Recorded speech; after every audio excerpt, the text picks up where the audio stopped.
Welcome to science Code Bangla. কেমন আছো প্রিয় নবম শ্রেণীর ছাত্রছাত্রীরা? সামনেই তোমাদের থার্ড ইউনিট টেস্ট, আর জীববিজ্ঞান সিলেবাসটা এত বড় দেখে চাপ, উদ্বেগ অথবা ভয় লাগছে তো? তবে চিন্তার কিচ্ছু নেই, কারণ তোমাদের সফলতার জন্য আমরা নিয়ে এসেছি নবম শ্রেণীর জীবনবিজ্ঞান, জীববিদ্যা ও মানবকল্যাণ অধ্যায়ের সবচেয়ে গুরুত্বপূর্ণ প্রশ্নের ডালি, যা নিয়ম করে পড়লে পরীক্ষায় দুর্দান্ত ফলাফল পাওয়া নিশ্চিত। তাই আজই নিজেকে প্রস্তুত করো, সফলতার দিকে এগিয়ে যাও। আর হ্যাঁ, পড়াশোনার আরও গুরুত্বপূর্ণ টিপস পেতে এক্ষুনি সাবস্ক্রাইব করো সায়েন্স কোড বাংলা। আমরা তোমাদের পাশে আছি, তোমাদের প্রস্তুতির প্রতিটি পর্যায়ে। চলো শুরু করি আজকের গুরুত্বপূর্ণ প্রশ্নগুলো। নিম্নলিখিত প্রশ্নগুলোর উত্তর দাও। ইমিউনিটি বা অনাক্রম্যতা বলতে কী বোঝো? যক্ষ্মা রোগের লক্ষণগুলি লেখো। মানব কল্যাণে জীবাণুদের 5টি ভূমিকা উল্লেখ করো। টিকা কিভাবে আবিষ্কৃত হয়? অ্যান্টিজেন ও অ্যান্টিবডির প্রধান দুটি পার্থক্য লেখো। রসনির্ভর অনাক্রম্যতা ও কোষনির্ভর অনাক্রম্যতার মধ্যে পার্থক্য লেখো। একজন ব্যক্তিকে সন্দেহ করা হচ্ছে যে তিনি যক্ষ্মায় আক্রান্ত। ওই ব্যক্তির কি কি উপসর্গ দেখা যেতে পারে? জৈবিক নিয়ন্ত্রণ কেন দরকার? ব্যাকটেরিয়া, ভাইরাস ও প্রোটোজোয়ার থেকে একটি করে জৈবিক নিয়ন্ত্রণের উদাহরণ দাও। অণুজীব সার বা বায়োফার্টিলাইজার বলতে কী বোঝো? অণুজীব সার ব্যবহারের সমস্যা ও সম্ভাবনা উল্লেখ করো। ডেঙ্গু রোগের লক্ষণগুলি উল্লেখ করো। অ্যান্টিবডির গঠন লেখো। প্রথম সারির প্রতিরক্ষা কাকে বলে? ডায়রিয়া কিভাবে সংক্রামিত হয়? অ্যান্টিজেন কি?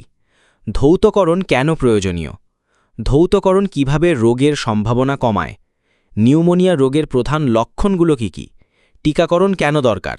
3 প্রকার টিকার নাম ও উদাহরণ লেখো। কিভাবে এইডসের সংক্রমণ ঘটে? টিকা বা ভ্যাকসিন কাকে বলে? ম্যালেরিয়া রোগের উপসর্গগুলি কি কি? অ্যান্টিবডি কাকে বলে? যক্ষ্মা রোগের লক্ষণগুলি আলোচনা করো। হেপাটাইটিস এ ও হেপাটাইটিস বি এর মধ্যে পার্থক্য লেখো। অ্যান্টিবডি কিভাবে সক্রিয় হয়? অনাক্রম্যতার প্রকারভেদ আলোচনা করো। সক্রিয় অনাক্রম্যতা কিভাবে কাজ করে? প্যাথোজেন ও পোষক কাকে বলে? ডিপথেরিয়া রোগের জীবাণুর নাম, রোগের লক্ষণ ও সংক্রমণ পদ্ধতি সম্পর্কে লেখো। ইমিউনোগ্লোবিউলিন কী জন্য গুরুত্বপূর্ণ? ভ্যাকসিন বা টিকা বলতে কী বোঝো? কৃত্রিমভাবে অর্জিত নিষ্ক্রিয় অনাক্রম্যতা কী এবং কৃত্রিমভাবে অর্জিত সক্রিয় অনাক্রম্যতা বলতে কী বোঝো? মানবদেহে কিভাবে ম্যালেরিয়া সংক্রামিত হয়? জৈবিক নিয়ন্ত্রণে একটি প্রোটোজোয়া ও একটি ভাইরাসের নাম লেখো। প্রাথমিক অনাক্রমণ সারা বলতে কী বোঝো? রোগ বা ডিজিজ বলতে কী বোঝো? অ্যান্টিজেনের 3টি বৈশিষ্ট্য বলো। টিকাকরণের গুরুত্ব লেখো। অণুজীব সারের সংজ্ঞা দাও। অনাক্রম্যতা কি? ব্যাকটেরিয়া, সায়ানোব্যাকটেরিয়া ও মাইকোরাইজা অণুজীব সারে কী ভূমিকা নেয় তা একটি করে উদাহরণ দিয়ে বুঝিয়ে দাও। এইডস রোগের লক্ষণ ও প্রতিকারগুলি কি কি?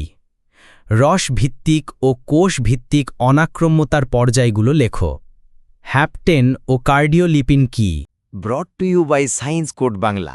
বিজ্ঞান এখন পকেটে। কেমন লাগলো আজকের ভিডিও? নিচে কমেন্টে জানাতে ভুলো না যেন। কোনো প্রশ্ন, সমস্যা থাকলে তা কমেন্ট করে জানিও। আমরা অবশ্যই উত্তর দিয়ে সাহায্য করব। পড়াশোনার আরও সাজেশন, গুরুত্বপূর্ণ টিপস ও যে কোনো সাহায্য পেতে এক্ষুনি সাবস্ক্রাইব করো সায়েন্স কোড বাংলা।